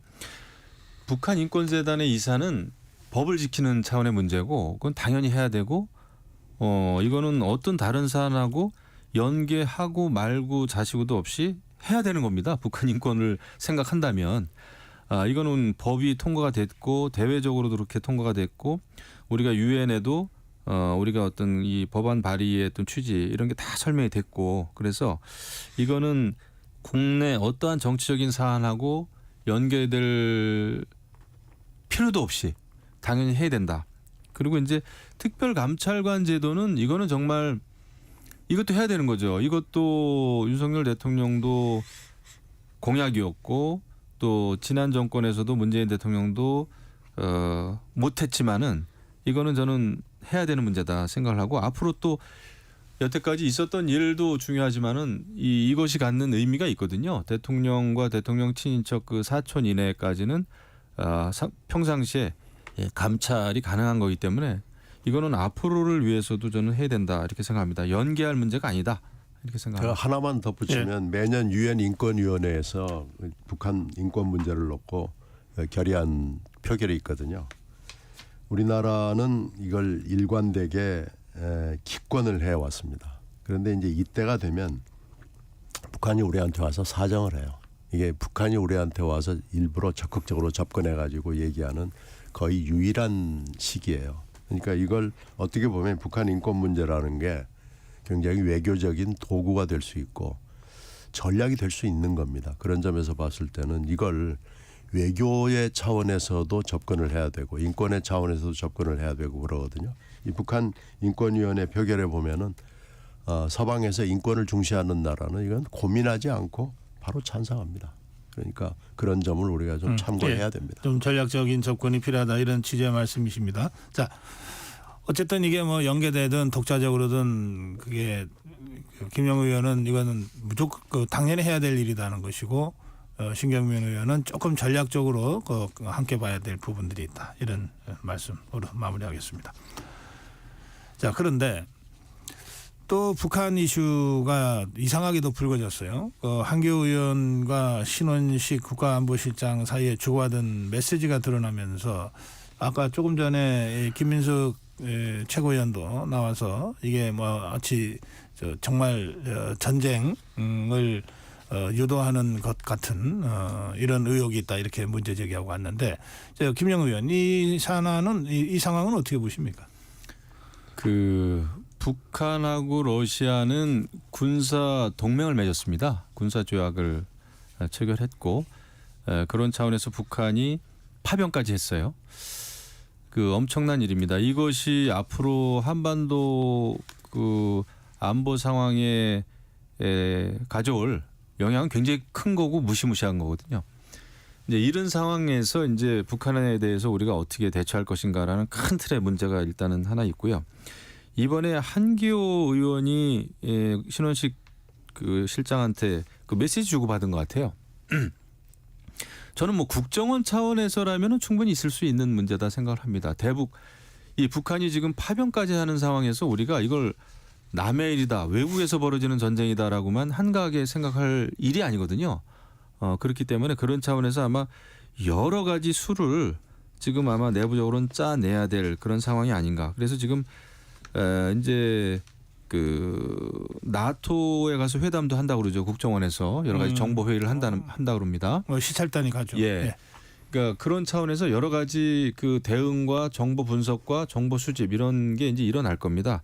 이런 차원에서 생각해야 된다. 이것을 한기호 의원이 그런 걸 보냈다고 그래가지고 제가 볼 땐 좀 들킨 죄죠. 사실 어떻게 보면. 그다음에 민주당이 공격하기 딱 좋은 거리를 만든 건데 뭐 국방위원장 했고 평생을 군에 있었고 한기호 의원이 이런 사안에 대해서 오죽 고민이 많겠습니까? 그러니까 여러 가지 안을 아마 또 후배인 신원식 국가안보실장한테 전달한 것 같아요. 메시지 자체는 큰 문제 안 된다? 저는 이제 이런 일이 벌어지면은 모든 여러 가지 시나리오와 안과 플랜을 짭니다. 어떻게 보면 국가안보실도 그렇고 국방부도 그렇고 합참도 그렇고 그런 차원에서 있을 수 있는 문제라고 봐요. 그래서 이거를 뭐 수사를 해야 된다. 뭐 김민석 최고위원은 뭐 그런 식으로까지 얘기를 하던데 그거는 저는 아니라고 봅니다. 예, 신경민 의원님. 군인들은 뭐 이렇게 생각할 수 있을지 몰라요. 근데 이제 이건 군인들은 일어나면 전략만 생각하잖아요. 근데 이제 정치인들은 전략 플러스 군인의 충고를 받아서 전략 그리고 정략을 생각해야 되잖아요. 이게 이제 외교의 영역이거든요. 네. 그러니까 이제 이런 얘기를 회의석상에서 하는 것도 적절하지 않은데 문자를 통해서 이렇게 주고받고 하는 거 보면 한기호 의원이 너무나 처신이 좀 가볍습니다. 삼성 장군을 했어요. 그러니까 이렇게 처신을 하면 안 됩니다. 그리고 이제 정치인으로 변신을 했잖아요. 국방위원장도 하고 이러면 이렇게 처신을 하면 안 되고요. 그리고 또 순수하게 전술 전략적으로 얘기하면 북한군을 딱 분리해가지고 북한군만 살상을 할 수 있나요? 이게 전술 하루 이틀 해본 거 아니잖아요. 그리고 이제 전장에서 보면은 군복 입혀놓으면 누가 누군지 분간도 잘 안 됩니다. 남자인지 여자인지도 모르고. 특히 북한군은 지금 러시아 군복 입고 그렇죠. 러시아 군처럼 지금 이건 위장해서 전쟁한다는 건데. 그렇죠. 말도 안 되는 말 충고랍시고 한 건데 한기호 의원의 군인으로서 매우 가벼움이 드러난 거고요. 지금 이 사태는 대러 대중 외교를 우리가 어떻게 해야 되느냐는 것을 한번 곰씹어 볼 때고요. 특히 이번에 처음에 이 정보를 국정원이 발표했을 때 만약 사실이라면이라는 얘기를 서방의 미국을 포함해서 서방의 모든 국방 정보 수장들이 얘기를 했잖아요. 이건 우리가 정보 외교에서 미숙하다는 얘기입니다. 그러니까 정보 외교를 또 다시 한번 점검할 수 있는 그 기회로 삼아야 되는 거고요. 들킨 죄와 걸린 죄가 있습니다만은 한기호 의원의 그 가벼움이 다시 한번 확인된 겁니다. 예. 그 뭐 수사까지 갈 일은 아니다. 신경민 의원도 그렇게는. 내부적으로 반성해가지고 한기호 의원이 이건 좀 본인의 입장을 해야 되고요. 그리고 누군가는 경고를 해야죠. 알겠습니다. 신 실장이 이거 선배님 이건 이러면 아니 되옵니다라고 얘기를 해야죠. 예, 뭐 알겠습니다. 이렇게 이게 지금 군인입니까? 그런 거 아니잖아요. 네, 마지막 주제입니다. 대통령과 면담하는 날 아침에 이재명 대표가 갑자기 여야 대표회동을 제안을 했고 한 3시간여 만에 한동훈 대표가 그걸 받았습니다. 예, 그리고 그게 이제 먼저 기사가 됐어요. 그 후에 이게 뭐 실무적으로 조율된다 그러는데 뭐 만나긴 만날 것 같습니다. 오늘 어떤 언론을 보니까 뭐 11월 초에는 만날 것 같다 뭐 이런 얘기도 있습니다. 자, 두 사람이 만나는 거예요.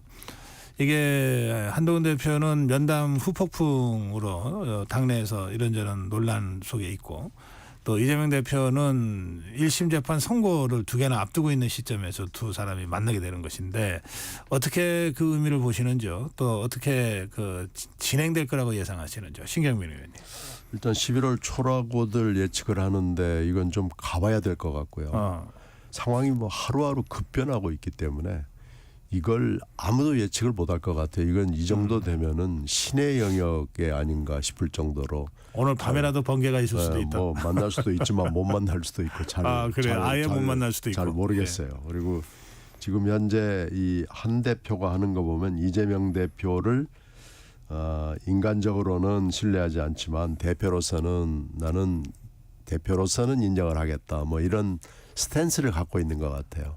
그건 정치인으로서는 맞는 태도이기 때문에 만나서 여러 가지 좋은 얘기를 하는 것은 뭐 있을 수 있지만 만나봐야 특별하게 결과는 없을 것 같습니다. 예, 김영호 의원님. 저는 뭐 쉽게 빨리 만날 것 같지는 않습니다. 지금 뭐 여러 가지 면에서 특별감찰관제도 그렇고 다들 생각이 다르기 때문에 지금 그때는 이제 한번 만납시다 했을 때 그러면 같이 한번 검토해 봅시다 정도의 반응이었지 뭐 빨리 만나서 지금 할 얘기가 있는 것 같지는 않아요. 그래서 좀 시간이 걸리지 않겠나 싶습니다. 하긴 두 사람이 만났는데 뭐 내놓는 게 하나도 없으면 그것도 좀 이번에는 부담이 돼서 돌아올 수도 있겠죠. 그렇죠.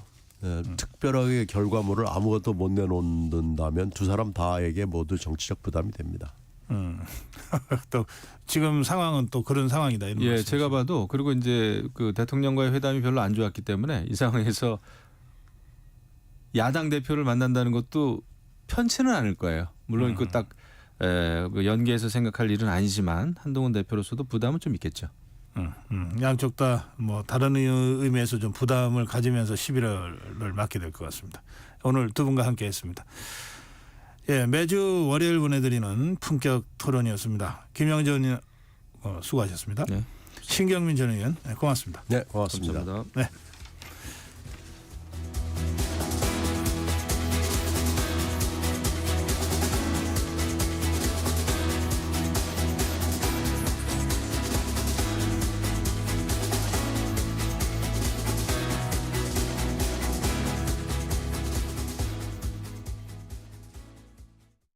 잠시 후 8시 반부터 일부 지역국에서는 해당 지역 방송을 보내드립니다. 워렌 버핏은 가치 투자, 필립 피셔는 성장주 투자, 피터 린치는 장기 투자. 방법은 달라도 목표는 하나. 성기영의 경제쇼가 성공의 길로 안내합니다. 깊이 있게, 명쾌하게, 지금 이 시대 경제에 관한 모든 것을 알려드립니다. 평일 오후 4시 5분 성기영의 경제쇼와 함께하십시오.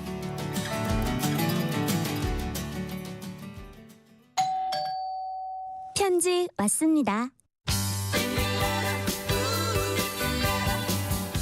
퇴근길 지친 당신에게 힘이 되는 뉴스를 전해드립니다. 매일 저녁 5시 5분 당신과 함께 읽는 세상 이야기 KBS 1라디오 뉴스레터 K. 지금 시각은 8시 30분입니다. KBS.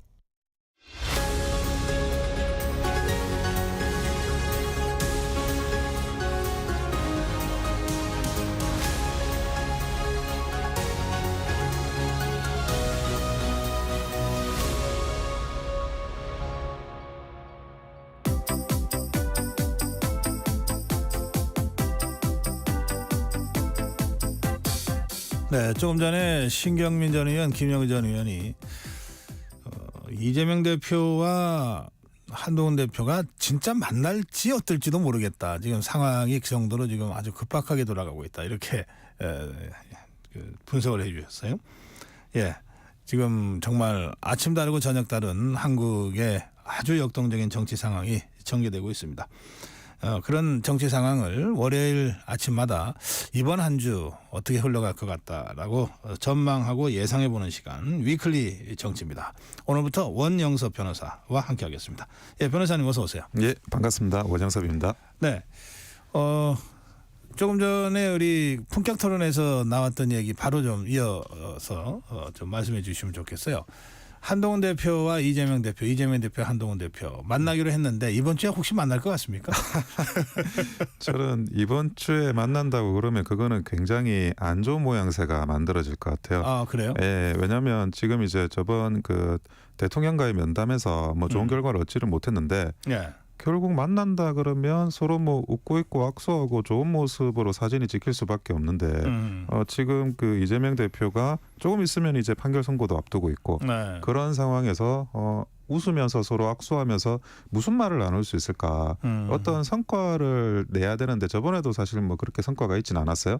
그런 성과가 없는 또 그런 이재명 대표와의 면담을 반복한다라는 게 뭐 이 한동훈 대표한테도 그렇게 썩 그 실익이 있을 거라고 보여지진 않습니다. 아, 그런 예. 면에서는 뭐 실무 조율에 들어갔다고 보도는 되지만 이번 주에 한동훈, 이재명, 한동훈 두 대표의 회동은 성사될 가능성은 별로 높지 않다. 저는 그렇습니다. 왜냐하면 예. 뭐 저는 별로라고 생각을 하고 있습니다. 실익으로. 예. 실익이 별로 없어서. 예. 아까 두 분과 같은 생각이신 것 예. 같습니다. 자, 이번 주는 역시 그 여권에서는 특별감찰관 이슈가 뜨거울 것 같은데 예.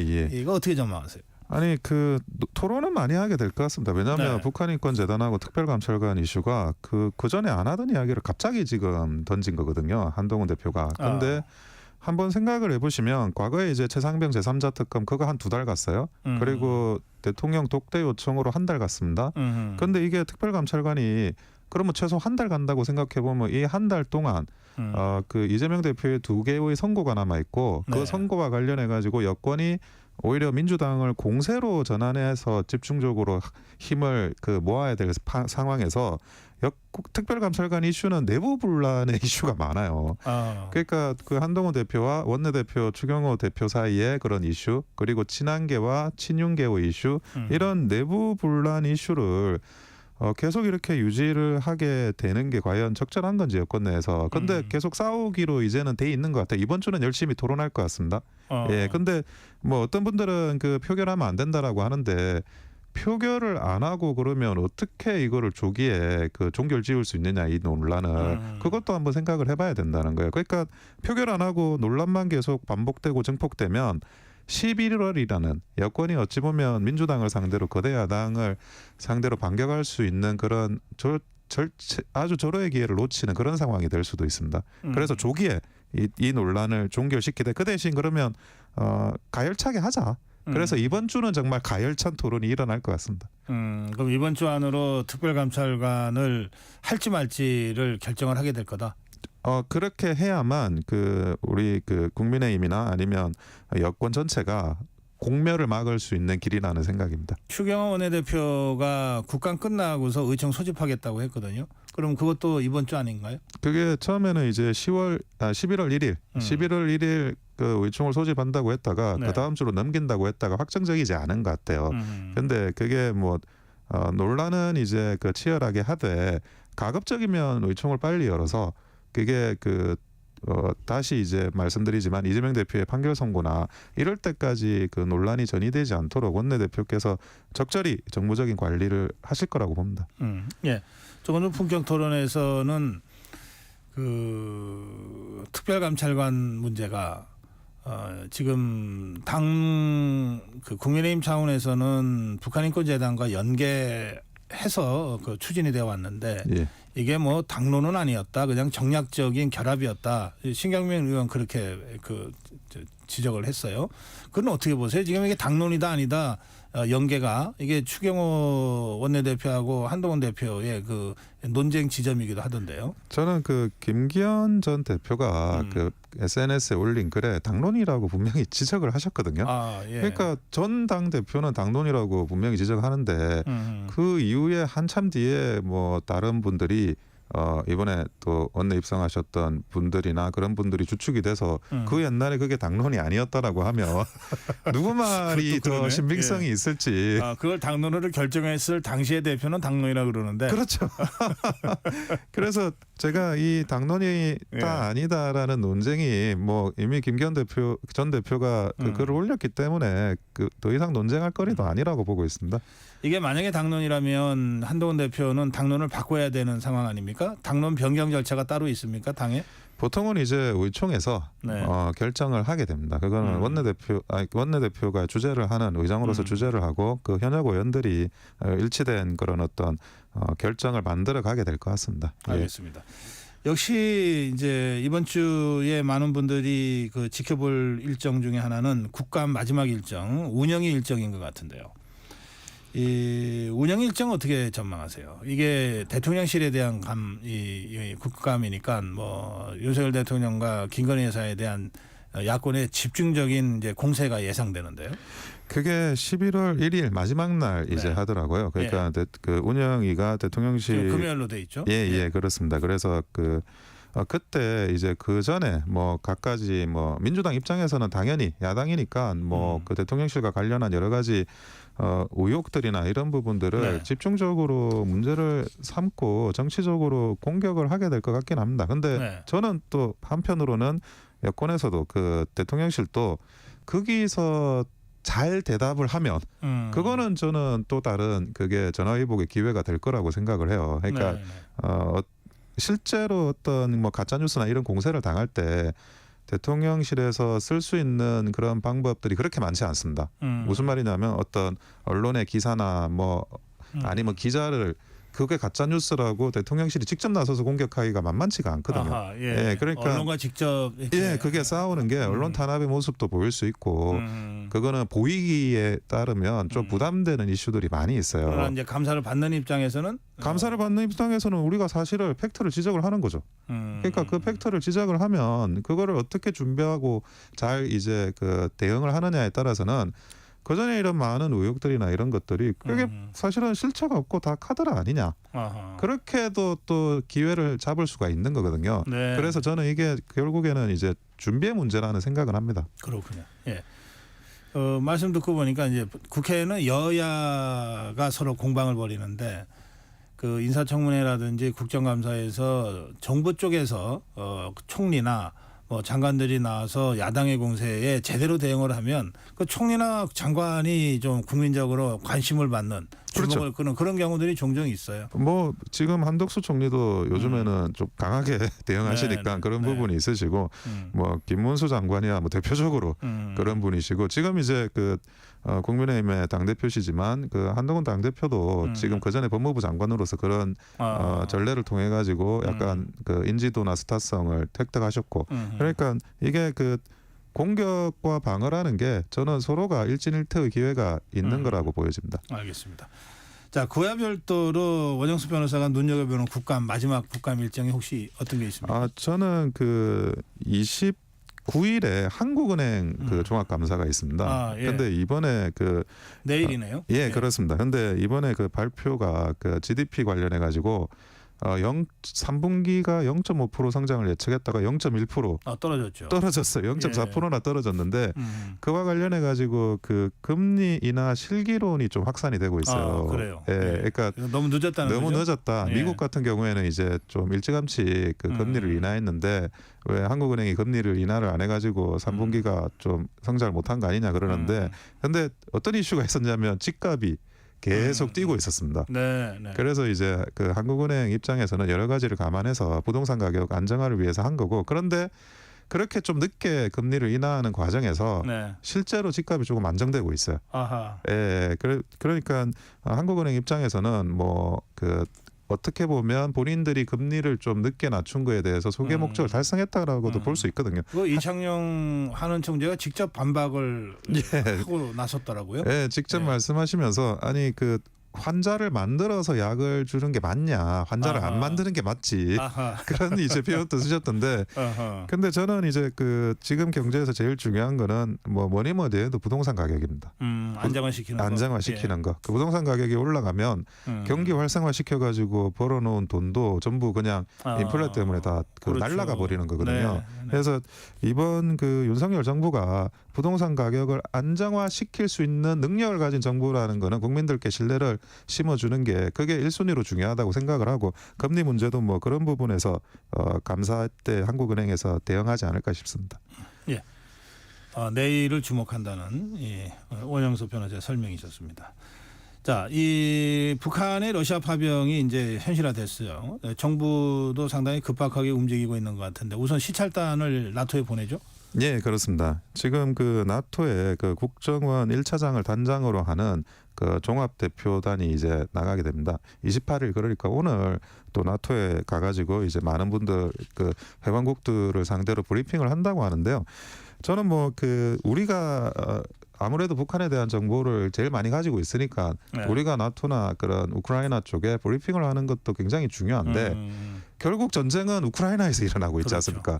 그러니까 그 전쟁과 관련하신 많은 분들이 유럽에 계시기 때문에 그런 분들로부터 정보를 받는 것도 중요하다고 생각을 해요. 가셔가지고 이제 정보를 주기도 하지만 받아오되 근데 한편으로는 이분들이 이제 다시 한국으로 귀국을 하시고 나서는 정보 관리를 이제 하셔야 될 건데 근데 이게 이렇습니다. 그 정보의 당사자인 그 전쟁 당사국은 우크라이나이지 않습니까? 우크라이나 입장에서는 그 전쟁을 치르고 있고 그리고 이제 사이버 심리전이나 정보전을 해야 되는 입장에서는 대한민국의 그런 통제를 받고 자기들이 정보를 풀진 않아요. 자기들 전황 상황에 따라 푼다고요.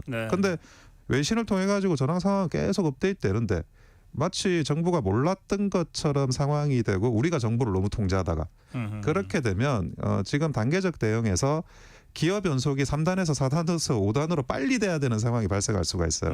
그러니까 국민의 알 권리적인 문제도 있고 그래서 그 어떤 정보를 이렇게 현지에서 얻거나 하는 거에 대해서 베이스 라인으로 깔아야 될 우리가 그 공개해야 될 정보량을 조금 더 넓게 국민들께 잡아놓고 그리고 나서 업데이트이 좀 적게 업데이트되도록 하는 것도 그 유통성이 필요할 거라고 보여집니다. 정보를 컨트롤할 수 있어야 된다. 컨트롤할 수 있어야 된다는 거죠. 알겠습니다. 예. 이번 주 10월 31일이 목요일인데요. 할로윈입니다. 이태원 참사 2주기입니다. 많은 젊은 청년들이 다시 홍대 쪽으로 요즘 모인다는 얘기들이 있던데요. 예, 그 할로윈 관련해 가지고 아마 좀 추모 분위기가 될 것 같습니다. 그 이번 용산이나 이태원에서는 추모 분위기가 될 것 같고 그래서 홍대 쪽으로 좀 이동을 하지 않나 하는 생각은 듭니다. 그런데 지금 그 속속 판결도 형사와 관련한 1심 판결 선고가 나오고 있어요. 그래요. 그리고 또 여야가 합의를 해서 특조위가 구성이 돼가지고 진행이 되고 있습니다. 그래서 그 전에 뭐 1기 때만 하더라도 그런 유족들의 문제, 우리가 도대체 어떻게 해야 되는지, 진상이 어떻게 돼야 되는지에 대한 정쟁적인 공방도 치열했고, 그리고 유족들의 그런 분노와 서운함도 충분히 이해될 수 있는 부분이 있다고 저는 보여지고요. 다만 이제 2주기가 되면서 어느 정도 조금 진정되는 부분도 있을 것 같습니다. 그러니까 순수한 마음으로 이렇게 추모하는 분들이 많으실 것 같습니다.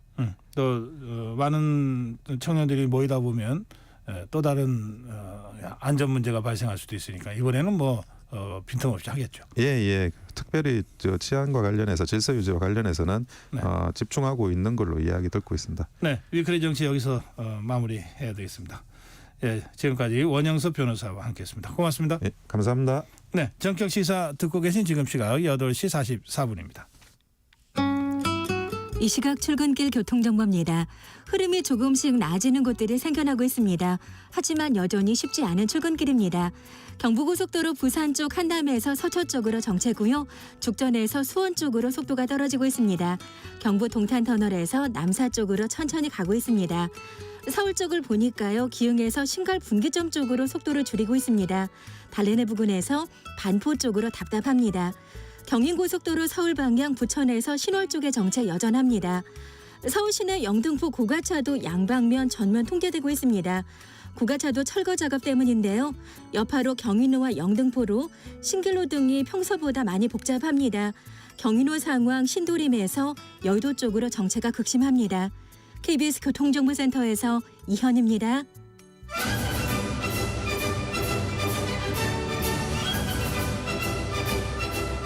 네, 스포츠 먼데이입니다. 예, 스포츠로 활기차게 한 주를 열어주시는 분이죠. KBS 김한수 기자와 함께하겠습니다. 김 기자 어서 오세요. 네, 안녕하세요. 네, 한국 시리즈 이제 끝까지 왔습니다. 네, 예. 이거 삼성 팬들은 굉장히 이제 1차전부터 억울하실 거고 또 기아 팬들은 12년 그러니까 통산 12번째 우승 눈앞에 있다 이렇게 판단하실 거예요. 예. 근데 이제 오늘 5차전입니다. 근데 두 팀 감독이 그 한국 시리즈 들어가기 전에 5차전에서 끝내겠다 두 팀들이 이렇게 둘 다 그랬어요? 네, 이렇게 예. 약속들을 하셨어요. 공언들을 하셨는데 5차전 지금 보면 기아는 그 말을 지킬 수 있을 가능성이 큽니다. 왜냐하면 4차전에서 아주 상징적인 장면이 나왔죠. 김태군 선수가 3회 말로 홈런을 터뜨렸습니다. 3회 말로 홈런 그럼 홈런이야 언제나 터지는 거 아니야. 그런데 역대 프로야구에서 깨지지 않은 속설 가운데 하나가 말로 홈런을 치면 그 시리즈를 이긴다라는 속설이 있습니다. 아하. 그러니까 82년에 그 당시는 오비죠. 김유동 선수가 말로 홈런을 치고 원년 네. 우승을 했거든요.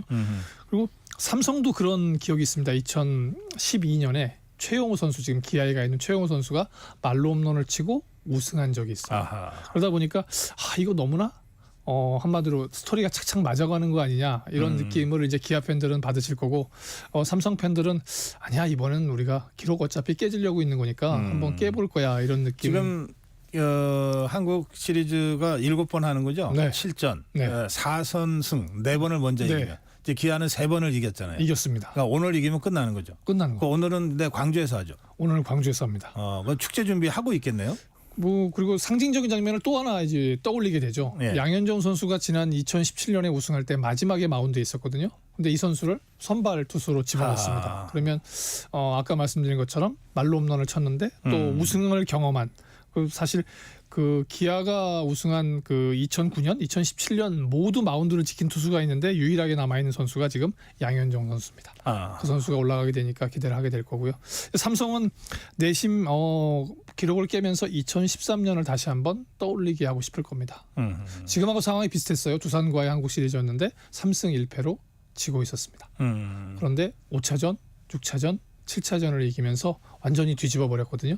그게 3승 1패 상황에서 뒤집은 대한민국 프로야구의 유일한 케이스입니다. 그걸 한번 재현한다고 하면 정말 올 시즌 프로야구가 특히 포스트진이 강철 매직으로 시작을 했잖아요. 그러면 이제 박진만 매직이나 이봉호 매직 이야기는 굉장히 좋을 것 같은데 아무튼 오늘 이제 6시 반입니다. KBS ETV에서 중계를 하게 되는데 한번 지켜보시면 그야말로 기아가 끝낼지 삼성이 5차전에서 끝내겠다는 약속은 안 지키지만 6차, 7차로 가져가면서 정말 팬들에게 마지막까지 재미를 선사할지 그거 지켜보시는 맛도 있을 것 같고요. 삼성이 근데 부상 선수들이 너무 많다고 그러대요. 네, 일단 주장인 구자욱 선수가 경기에 못 뛰고 그 덕아웃에서 응원만 하고 있잖아요. 네, 홈런 군단의 대표적인 선수가 못 하고 있고 또 좀 안타까운 건 이제 원태인 선수죠. 4차전에서 갑자기 나왔는데 어깨에 심한 통증을 느껴서 내려가게 됐습니다. 근데 이 선수가 단순히 뭐 이번 경기만 못 뛰면 괜찮은데 지금 상황에서는 6주 많은 길면 8주 정도 재활이 필요하다고 하면 프리미어 시비도 못 뛸 수 있어요. 그래서 돌이켜 보면 1차전에 비 오는 날 경기를 강행한 게 어떻게 보면 큰 무리수가 아니었나 싶습니다. 그러네요. 거기서 결국은 승부도 못 내고 승부를 못 내고 이틀이나 또 네. 그 투타의 그 대표적인 두 선수가 지금 그렇죠. 그리고 사실 뭐 그 원태인 선수 앞에 외국인 선수 코너가 있었는데 못 나오고 있었죠. 그리고 또 우리가 이제 뭐 끝판왕이다 돌부처다고 하는 오승환 선수가 시즌 후반으로 가면서 굉장히 좀 체력적으로나 예, 구위가 안 좋아져서 합류하지 못한 게 삼성으로서는 굉장히 아픈 순간인데 근데 사실 삼성 입장에서는 굉장히 올 시즌 뭐 이미 그 소정의 목표를 이뤘다고 할 수 있는 게 시즌 개막할 때는 사실 3약에 속한 팀이었거든요. 그랬나요? 예, 그런데 이제 후반기에 올라가면서 전체적인 팀워크도 살아나고 특히 구자욱 선수라든가 뭐 이제 디아스 선수가 타선에서 잘 이끌어주면서 뭐 2위 괜찮은 성적이지만 좀 본인들은 아쉽겠죠. 그래요. 자, 한국은 한국 시리즈, 그 미국은 그냥 아메리카 시리즈 하면 되는데 월드 시리즈라고. 예, 그렇습니다. 근데 올 시즌에는 월드 시리즈라고 할 만할 것 같아요. 왜냐하면 오타니 선수가 뭐 기록을 냈고 또 이제 가을 야구 가서 특히 월드 시리즈 1차전은 아마 국내외 야구 팬들이라면 영원히 잊지 못할 경기가 될 것 같아요. 보통 이제 뭐 끝날 때까지 끝난 게 아니다. 뭐 야구는 9회 말 투아웃부터 뭐 이런 얘기들 있잖아요. 근데 이제 또 하나가 추가될 것 같아요. 이제 야구는 10회 말 연장 승부부터 뭐 이렇게 할 수 있을 것 같은데 1차전이 너무나 극적이었어요. 3대2로 지고 있는 상황에서 말루였고 또 이제 무키베츠라고 하는 말루 전에 이제 1, 2로 기회였는데 무키베츠라고 하는 잘 친 선수가 나오니까 에런본 감독이 고의 사고로 내보냅니다. 왜냐하면 이제 뒤에 있는 프레디 프리만 선수가 잘 치고 잘하는 선수인데 발목 부상이 좀 있었어요. 그래서 저라도 아마 그 상황이 왔으면 선택했을 것 같아요. 그런데 이 선수가 나와서 그냥 말로 홈런을 쳐버립니다. 그것도 10회 말에. 예. 근데 정말 그 프로야구 우리가 흔히 왜 대체 야구에 저렇게 열광해 이런 얘기할 적에 우리나라 프로야구 출범할 때도 어린이에게 꿈과 희망을 뭐 이런 것들을 메시지를 전했잖아요. 네.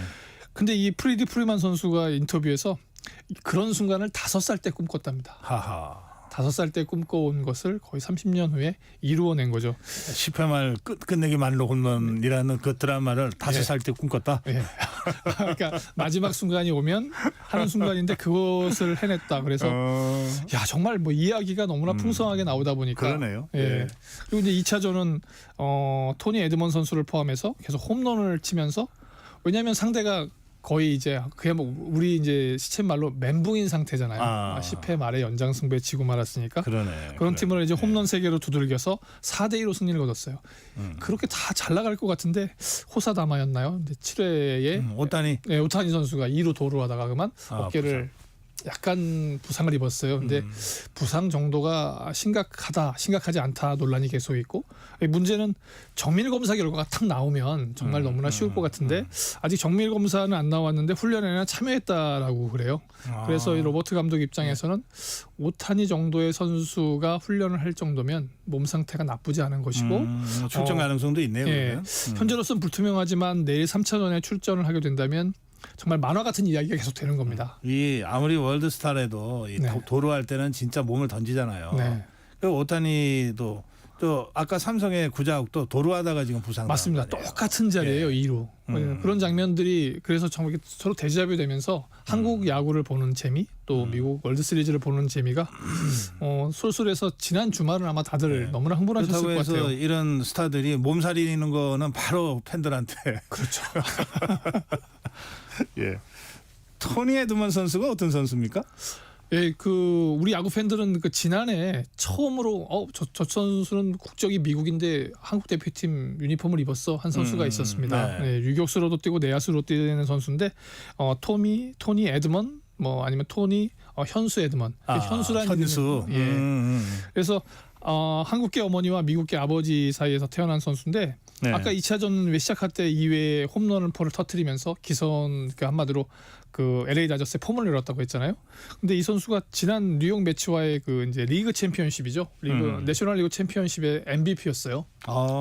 예, 2019년에 이제 카디널스에 이제 입단한 선수였는데 올해 LA 다저스에 합류를 했습니다. 아하. 합류를 해서 지금 8경기 가을 야구에서 8경기 연속 안타를 치고 있고 홈런도 2개고. 거기 또 특히 우리 한국 교포들 응원이 많은 곳이니까. 네, 그러다 보니까 홍구장 같은 느낌이겠네. 네, 이정우 선수도 부상으로 빠지고 나중에 이제 그런 상황에서 야구 보는 재미? 근데 이제 LA 다저스에 이제 물론 한국 선수라기 좀 애매한 한국계 선수지만 그 선수가 그야말로 야구를 보는 재미, 또 월드 시리즈에서 한국계 선수가 활약하는 모습 이렇게 보여줄 수 있어서 재밌을 것 같고요. 한국 야구 대표팀을 한번 경험했다고 했잖아요. 그러니까 다음에 또 기회가 오면 이 선수가 합류해 준다면 훨씬 더 좋은. 우리 어떤 면에서 교포들한테는 더 동질감 있는 선수일 수도 있어요. 네. 자기들과 처지가 같은. 네, 그렇습니다. 자, 마지막으로 오랜만에 골프 소식 좀 전해주세요.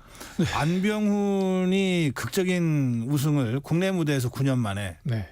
예.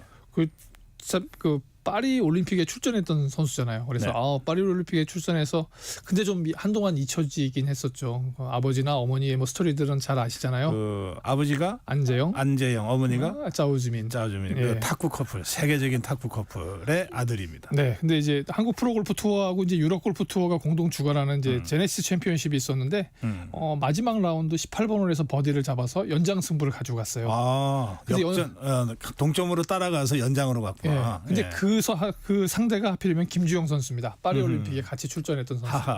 그런데 연장 승부 첫 홀에서 버디를 잡아서 김주영 선수를 물리치고 지난 기록상으로 2015년도에 신안동에 오픈해서 우승한 이후로 9년 만이라고 해요.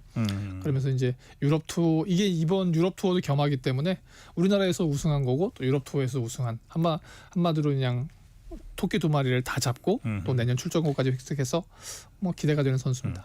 이게 보통 월드 클래스 선수, 그러니까 월드 투어에 나가는 PGA 투어에 나가는 선수도 KPGA에 와서 조금 이 우승을 못하는 경우들이 더러 있더라고요. 네, 그렇습니다. 그래서 그런 경우가 있는데 이렇게 와서 일단 국내 무대에서 자신감을 회복하고 간다는 게 굉장히 중요하거든요. 그렇죠. 네, 그래서 이제 안병훈 선수도 주목해 보시고. 근데 이제 경기 끝나고 나서 김주영 선수가 괜히 그 라커룸에 화풀했다는 얘기가 좀 있어요. 아이고. 그래서 어린 선수다 보니까 승부욕이 좀 지나친 것 같은데 이기고 싶은 마음 간절하겠지만 스포츠맨십을 지켜야 되는, 특히 이제 골프 같은 경우에는 또 그런 하나하나 행동이 마치 경기같이 느껴지잖아요. 그렇죠. 네. 예. 또 자오즈민 왕년의 스타가 아들 안병을 이렇게 안고 있는 모습은 보기 좋더라고요. 예. 오늘 여기까지 들을게요. 네, 지금까지 KBS 김환수 기자였습니다. 고맙습니다. 고맙습니다. 네, 10월 28일 월요일 전격 시사, 오늘은 여기서 여러분께 인사드리겠습니다. 내일 아침 7시 20분 여러분 다시 뵙겠습니다. 고성국이었습니다.